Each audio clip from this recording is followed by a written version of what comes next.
Welcome Cool. to the Pickaxe. Today we have James Mercer joining us, and usually I'm on the other side of the microphone. Today I'm going to try doing some interviewing, so I apologize in advance to the studio audience if this is dicey. That's what they say in England. They say dicey or Yeah, dodgy dodgy. or choppy. But James most known for being a songwriter, and he's the founder of the Shins. And we're going to get in a little bit about his background and the philosophy of why we're talking to people outside of the precious metal community. But the thing about James is, unlike perhaps today, I was taking my wife to work and we heard Start Me Up by the Rolling Stones. And this exposes my age and the fact that she's a lot younger. And I go, "Hey, honey, do you know what this song is most known for?" And she's like, "Well, it's the Rolling Stones." I go, "Yes, yes, but it was a jingle or part of a, let's say, corporate identity or a rollout for Microsoft, and I think it was their version 95. And of course, the You still Stones use came Windows on. 95. Yeah, it's crazy. So the Yeah. Stones comes on and they say, "Well, we got $3 million," and they were apologizing. But I would think to myself, being a failed musician, that would sort of be a cool thing. I would want someone to pick up on my musical imaging because through rhythm, rhyme, and repetition, it means your song's good if they're going to use it for a campaign like that.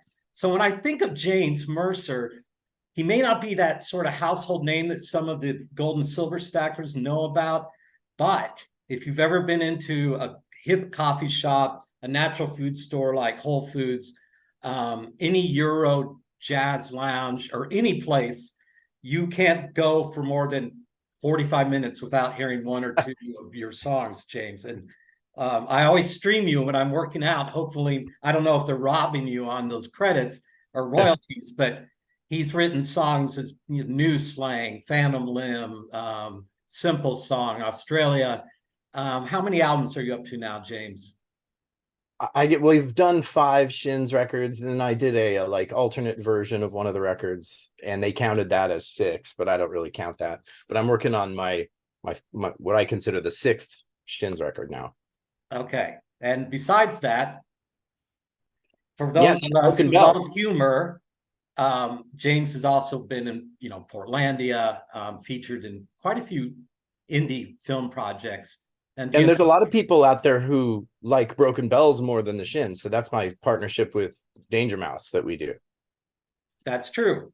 Yeah. And I actually stopped you a couple of years ago. I went to your show in Inglewood, Colorado, better known as Denver, and I hadn't seen you in years. And I was a little shy about, I was thinking, should I hold a sign up saying, "Hey, it's Jon Little, of your past"? And I thought that'd be too creepy. So I actually I went wish you can. 26 years without talking to James because I felt like, given his vast experience and success, the last thing he needed was some guy in his past going, "Remember me, remember me." So I thought I need to make it on my own in a different genre. And then I felt confident enough. And James and I did visit in Pittsburgh, maybe it was about a year ago. Yeah. And by the way, that show was fantastic. What it was in celebrating your 20th year of the album, or what was it, the 20th? Yeah, it was the 20th anniversary of Oh Inverted World, our first record that really did well for us and put us on the map and all that. So Okay. we remastered it, and it's an excuse to bring it back into the limelight, I guess. But it was cool to work with Sub Pop again. They were my original label, and I love all those guys.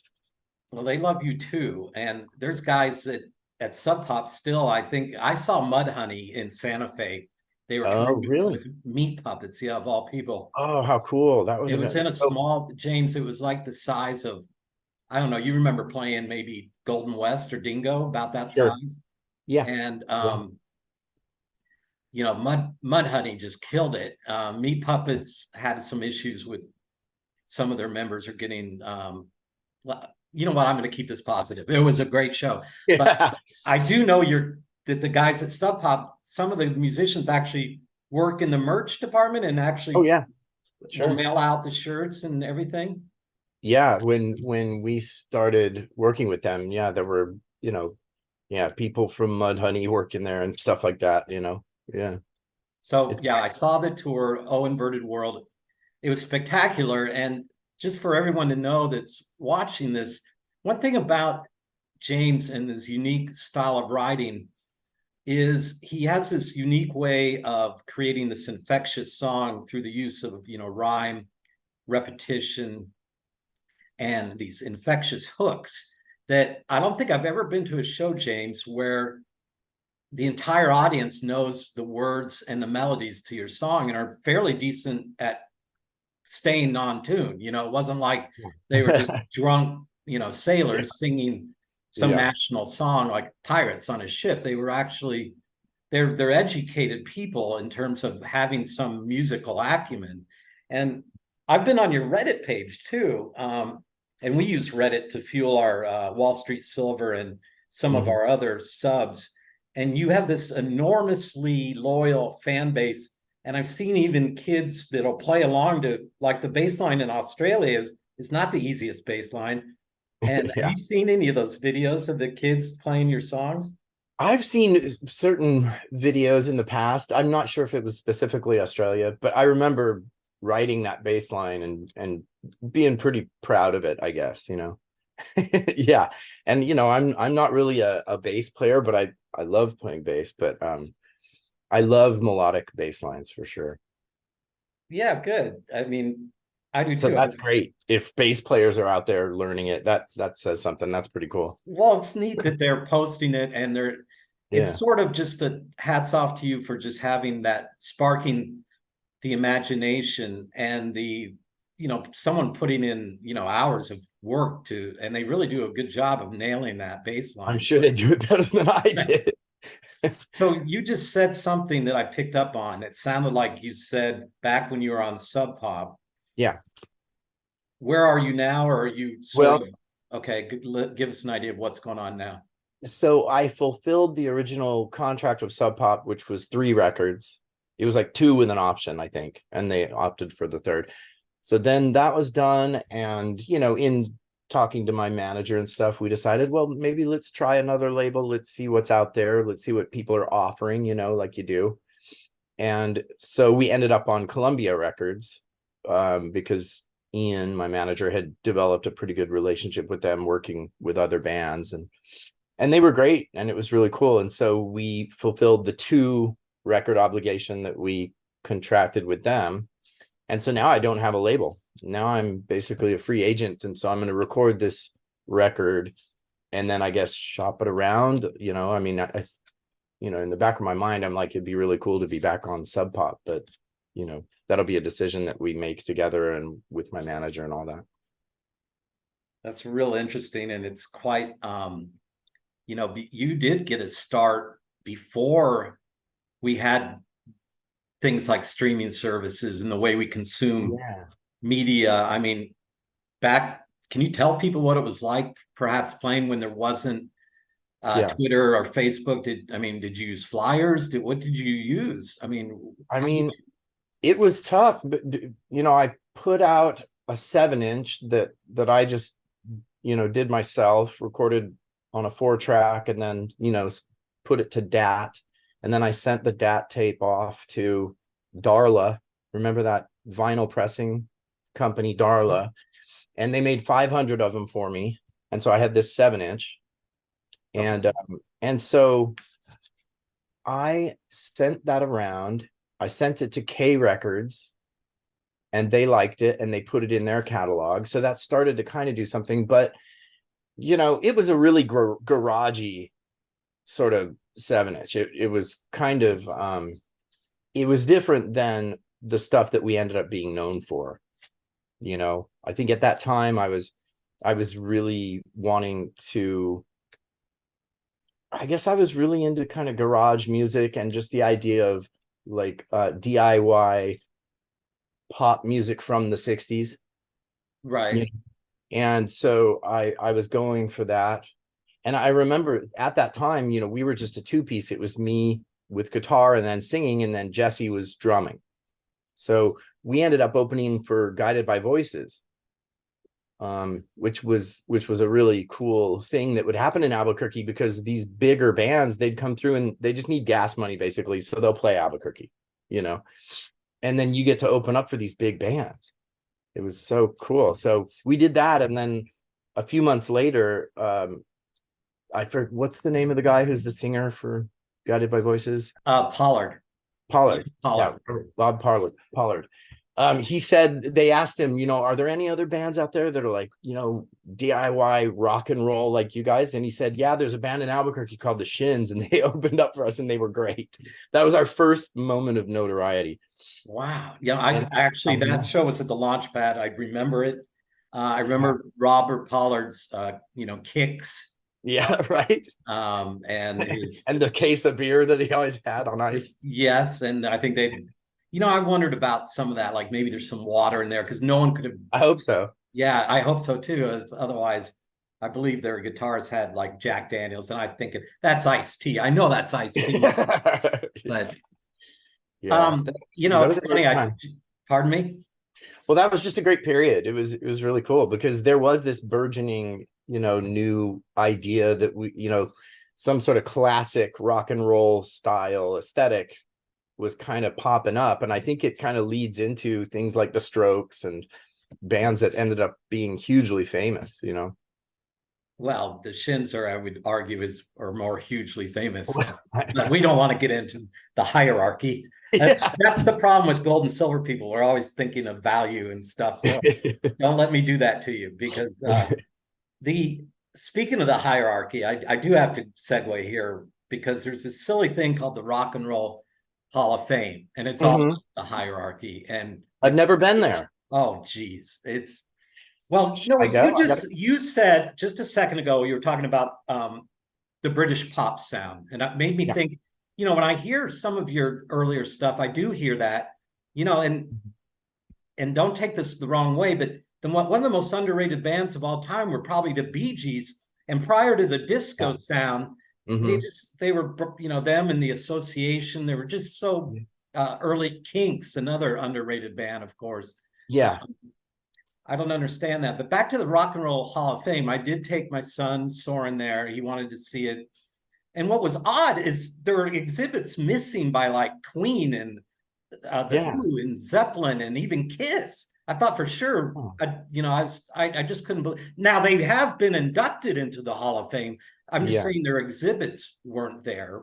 And I thought to myself, James, you and I should start like an underground music Hall of Fame. Yes, that'd be great. The people who are never going to end up in the Rock and Roll Hall of Fame. Right. Well, who would you throw in the Underground Music Hall of Fame? Oh, man. Two names. You said, well, like Guided by Voices would be so good.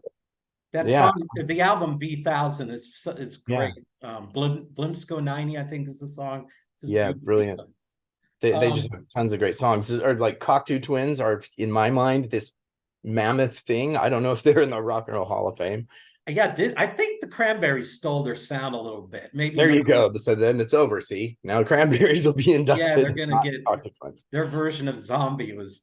Yeah, I think that's a bit of what was going on maybe with the Kinks and the Bee Gees, is that there was the Beatles and the Rolling Stones, and so that they were so eclipsing everything, maybe that, you know, you just, and I know the Kinks had some sort of legal issue with releasing their music in the States. Oh, I didn't know that. There was some issue. I don't remember the details, but that's and then so even though you're without a label, you retain Ian. And in a way, you could. I mean, you could I mean, you are a household name. I don't know. I know. Could we put it out ourselves? And I'm curious about that. I want to talk to Ian about that, because like there's a band called Salt that's doing really well right now, but they don't have a label. They release their music for free basically on like SoundCloud or something. I don't know, I forget what it is, but they just release it, and then of course at the same time it appears on Spotify and Apple Music, so they get some income from that, and then they just press vinyl and sell that on their own little, you know, invented label. And they're doing really well. They're killing it. Did you get a chance to see the Melvins documentary that's out now? No, I haven't seen that. Okay. They talk a little bit about some of their I mean, I was never a fan necessarily, but I do like their work ethic. Yeah, cool. Yeah. It seems like they've been around a long time. And just now, I do have to ask you because there's been a little bit pop culture. I promise not to talk about Tay Tay. That's just a subject I stay. It's just boring. I took the kids up to Seattle and we went to her show, and it was absolutely mind blowing, dude. Well, Yeah, I believe it. No, floored. I believe it. It was I've amazing. listened to the song with the National, and I like that song about, oh, it's about a shirt. I forgot. I'll She's think of got a it. zillion songs. Oh, She's a I know. prolific songwriter. It's crazy. She's Oh, she really is. I strong. mean, no, there's Yeah. no doubt about it. Yeah. I mean, it's to the point where towns' economies are being turned around by her presence, given the hotel stays, the restaurant culture, the Yeah. whole idea that a dollar circulates 20 times before. So, I Yeah. mean, between her and the Barbie movie, it's the biggest thing Yeah. happening It's in like the United States. changing America. Yeah. Yeah, it's Yeah, changed. We the used to have Seattle. steel in Pittsburgh and cars in Detroit. Now we got Barbie and Taylor. You know, no, listen, I consume her music. I'm just saying, I was thinking you would be sick of that subject. But if you have what, daughters? Yeah, I've got 3 daughters. Okay, good. 16, 14, and 9, and they all love Taylor Swift. And it's like what about your wife was a music writer or is a music writer? Yeah, and she loves it too. So we just had a great time. It was just really cool. You know, and I know less about all modern music than my kids do now at this point. But I just really was blown away. I'd never seen anything like it. It was a combination of like several Broadway plays, you know, musical things, and then this incredible pop music. It was really amazing. Well, Yeah. which brings me to perhaps, given your really insane ability to craft an infectious song, I could see you collaborating with someone. I remember my first show I went to was in Vegas, and this is insane, but Neil Sedaka opened for Joan Rivers. And I'm, you know, that's so I'm thinking with you, James. Yeah. There's some weird things that we see sometimes, like Ellen DeGeneres hangs out with Madonna. Whoa. Elton John hangs out a lot with Billy Crystal. Bob Dylan used to play with Steve Martin. So for comedy, who would you tap if you had? Oh, I love Tim and Eric, those guys. Okay. Do you know Tim and Eric's Well, shows? you've been on. You're friends with Fred Armisen and the chick from Clem Snyder. Carrie Brownstein? Yeah. Are Portland. they all Yeah, just? You still hang out with them in Portland and stuff, or is that? You know, I don't get to see anybody very often, it seems like lately. But when I get out, and like when we did that last tour for O Inverted World last summer, I ended up seeing David Cross and you know, hung out with him for a second. And so it's funny because Robin Taylor, our original booking agent, she booked comedy acts. And so we would have comedians open up for us whenever she could do it, you know, and we loved it because, you know, it was just something new, and it, you know, such entertaining people, you know, to hang out with. So yeah, that's how we met people like Tim and Eric and David Cross and Todd Barry and Eugene Merman, people like that. Wow, David Cross is phenomenal, and Oh, he's so hilarious and smart. his old comedy partner, of course, is Bob Odenkirk. And we just, you know, do you watch Better Call Saul just for the old Albuquerque scenes that I've watched a bit of it, and it's on my list of like TV shows to get into. So my wife and I always need something, you know, so that's on the list. Yeah. Good. Lately, getting into more pop culture, is it bugging you? Let me know if I'm bugging you. Okay. No, I mean, I'm just not super educated about modern pop culture, but bring the kids in, bring the daughters in. Yeah, right. No, I get it. There's lately been this sort of, I wouldn't call it a kerfuffle, but there was some noise on social media about Steph Curry of Golden State Warriors NBA player joining Paramore on stage, and he was horrible. So I just thought to myself, I'm going to ask James Mercer if LeBron James, or it'd be like Tom Brady or LeBron James or Tiger Woods, all of a sudden says, James, I got to sing new slang with you. How would you respectfully tell him no? Because he would butcher the song. Oh, dude, that's so funny. God. Yeah, I don't know. See, that's the thing. I bet Paramore is a big fan, maybe, of that, So that's your or secret, to something. make sure you don't have Know any anything about split. it. Yeah, okay. I get it. I see But a pattern here. it was kind of cool. I went out to Connecticut to be with Brian Burton, Danger Mouse, on his birthday, and he has a friend who was a big NBA player, and I got to meet this guy, and it was really cool. And apparently he's a big fan of Broken Bells, so that's how he met Brian and stuff, and that was pretty cool. And apparently he's really good at producing beats and stuff, so he's a musician now, basically. Was he pitching you to be No, he wasn't. He was just really cool. He was just a really cool dude. how tall was he?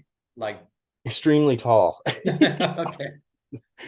You know, when I talk about though LeBron's joining you, and then I thought of myself, this is old, sort of shows you I'm older than you, James, and you know that by at least 15 years or so. You're But doing the great. old days they had the stage hook. So when Yeah. okay, and I'm Like on thinking, Sesame Street. yes, Sesame Street with Kermit, yes, yes, Yeah. and even Bugs Bunny was the master of the stage hook. Yeah. Um, the master of so many good things too. Yeah. Um, True. but I'm thinking the opposite of like Simon and American Idol and The Voice would be this reality show, you know, where we do the stage hook. The So when hook. people's, it'd be, I mean, they've had that before. That it was called the Gong Show. But Oh yeah, that's right. Yeah. now, one thing that we're not seeing enough in rock and roll, in my opinion, is the big scandals and sort of the rumors. Like, do you remember? This is before your time a little bit, but there was this rumor that like Fleetwood Mac had to hire this person just to blow cocaine up Stevie Oh Nicks. right. Do you Yeah. remember that? Yeah. You know, I'm thinking if I were like Ian, your manager, and let's don't use his name, but I'm a manager, I'm shrewd, I'm sitting in a boardroom, I'm thinking, do we really have to hire someone to do that? You'd think someone would do that for free, right? Yeah, sure. I Just mean, well, it's funny because when we first started touring, there was a website, like a blog thing, and it was all about indie rock, and it was all salacious details that they had either invented or actually discovered about all the bands that we were into back then in like late 90s, early 2000s. And then it just disappeared. I think they kind of disintegrated, but it was before Pitchfork really started to get huge. So, but it was a place where you'd go and it would, they'd have dirt on, the Shins, or dirt on Death Cab for Cutie or whatever, just like mean articles. And it was great. It was great. so you had to check to make sure. Now, I guess this is another chance to, and if you get the feeling like we're heaping praise on you, it's only because you earned it. But it seems like the rock music is very lethal. I mean, I was just doing some research on, and I guess I did write a music article, even though I'm not a music writer, on you. And I looked at your longevity at 27 years, and that didn't count your years prior to the Shins. And then if you just look at the Beatles at 8 and Nirvana at around 7, and many other bands, I'm not counting the Stones or maybe Aerosmith, who plays once every 5 years or so. But how have you stayed healthy, James Mercer? What is do you have like a juicer or a personal chef? You look thin, you look great. I mean, I do moderate exercise. I do try to eat pretty well. My wife feeds me well, I'd say. I also, in my mid-20s, I started to have just anxiety about my future. Like, what am I doing? How am I going to ever have a life, if I can't get something going? And I started to focus on writing songs and getting kind of serious about recording. And there was a lot for me to learn. And I remember slowing down on the drinking because I guess I wanted to, I was worried about my health. I started worrying about it just in my late 20s. I just got, everything was sort of making me anxious. And so I did that. And during that time, a lot of our friends back in Albuquerque were going the opposite direction, and it was like getting into even hard drugs and stuff like that. So I think partly because I was older when I had success. Like if I had success when I was 21, I think it would have been a totally different story, because I would have had money, and then when those drugs appeared, I'd be able to afford them, and I probably would have jumped into it. And I think that's maybe something I was lucky to avoid. So by the time I actually started doing well enough to where that stuff was around me, I was already a little bit mature. I was 30, you know, I was feeling the pressure of like, you need to be serious about your life, you know, in some regard. And when did the family come along? At what age for you? Yeah, I met Marisa when I was 32. And then I started to get serious about, oh, maybe we should maybe I should ask this lady to marry me. And so we got married in 2006. And then a year later, basically, we were having a family and stuff. Okay, so you've been married 17 years, if I do the math right. Yeah, so I would have been like 35 when I got serious about family and stuff. Okay, so that's, well, congratulations on that. And she was a music writer on, and was she assigned to cover you? Yeah, she was coming out for Spin magazine, and she also wanted to visit Portland. She was, I think, a little disappointed with the lifestyle in New York where she was living. You know, it was that thing where you take the L train out to Brooklyn, and you know, you have this crappy little apartment in Brooklyn, and then you just huff it every morning and evening. And she just was like, I think she could also see her career and where she was headed, and wasn't sure that she just wanted to do that. So she was interested in Portland, like maybe I could live in Portland and be a freelance writer. And so she came out, visited, and we met, and we hit it off really well while she was just during the interview process. And then we hung out with her friends afterwards, and she had some neat friends that she was visiting while she was here. Yeah, and just worked out. We just became friends. Before I let you go, I know that we've talked off air before, and you mentioned that, well, I know you're originally from Hawaii. Yeah, born there. And right before you got to Albuquerque, I recall, I think you were in UK, correct? Yeah, that's right. So I went to high school in England. Yeah. Gotcha. That's my dad being Air Force, you know. Okay. So that hence the Hawaii assignment as well as the UK, and then Kirtland Air Force. By the way, Jeff Bezos' dad was also stationed in Oh, yeah. Anyway. And Jim Morrison's dad was a military guy there, right? Or yes. And that he went, I visited the place where the spirits entered his body, and it hasn't worked for me yet, but it will. You have to be on the right mixture of. Yeah, he had the right cocktail of psilocybin, and some of those things you talked about not being able to afford when you were in, you know. Yeah. But if you don't mind, just, I know that once we were off air and you were discussing that you were like, hey, I got, you know, I'm in the forest, I got the Starlink internet system. Yeah. A lot of all the people that kind of follow this blog are really into prepping. So yeah, sure. About the Starlink and how that came into play in Maui. I thought you said it had a little, okay, go ahead. Yeah, so the place that we have in Maui is off grid. So, and there was a telephone line, and it at some point failed, and I cannot get Hawaii Tel to come and fix it. And I don't know where it is that it's messed up, but it doesn't seem to be on our property that the problem lies. So then we were completely without any dial-up internet even. And the cell service is terrible there. We're up in the sticks. We're in the jungle, you know?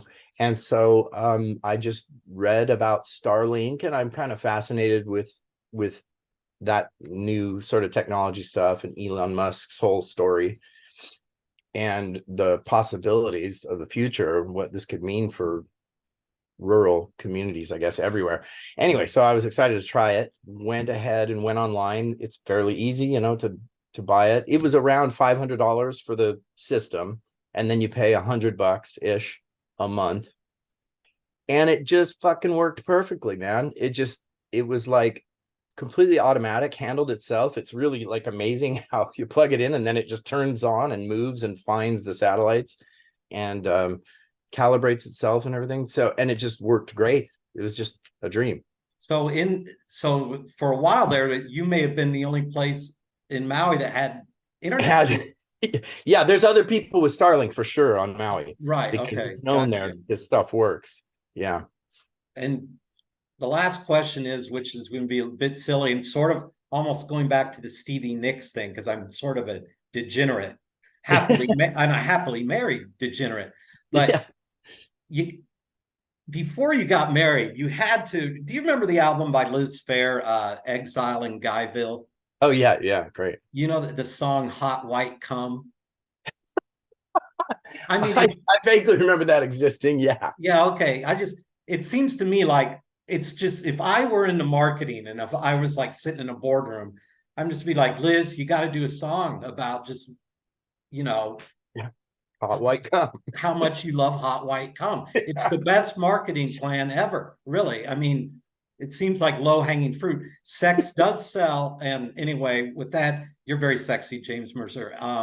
We did make a little animated figure that will probably be the thumbnail, the opening thing, but we'll let you see it before it goes live. You look cool. Yeah. You're wearing this cool tennis sweater and gloves, and it sort of looks like you too. So if you don't, are you okay with an animated version of James? Yeah, as long as it's pornographic. Okay. And I just wanted to thank you. I hope I don't have to wait another 27 years to. No, hell no. Talk to you. It's been a pleasure, getting back together with you and catching up, and yeah. So anytime, call me, text me, whatever. Okay, we'll do it again. And thanks for being on the Pickaxe. And tell Tiffany, your publicist, she's just polite and professional, and we appreciate her too. So I love her so much. She's a dear friend, and yeah, I'm glad to hear she treated you right. I just wanted her to have a nice shout out. And yeah.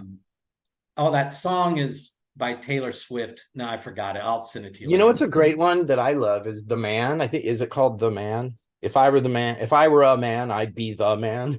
Oh, that's good. Yeah. It's really like, no, here it is. It's players got to play. Oh yeah, Shake It Off. Yes. Very catchy. That's the song I love. So catchy, dude. Yeah. All right, my friend. But you keep doing the infectious songs. Yeah. If you don't mind, we're going to drop the link. I wrote a music article about you. I hope you show that to your wife and say, hey, these gold and silver people know how to write about music too. Maybe she can get me an assignment at Spin. Yeah. You see, if that basketball player won't pitch you, I will. So take care. Stay awesome. We love you, James. Take care. Love you too, man. Thank you, John. Bye.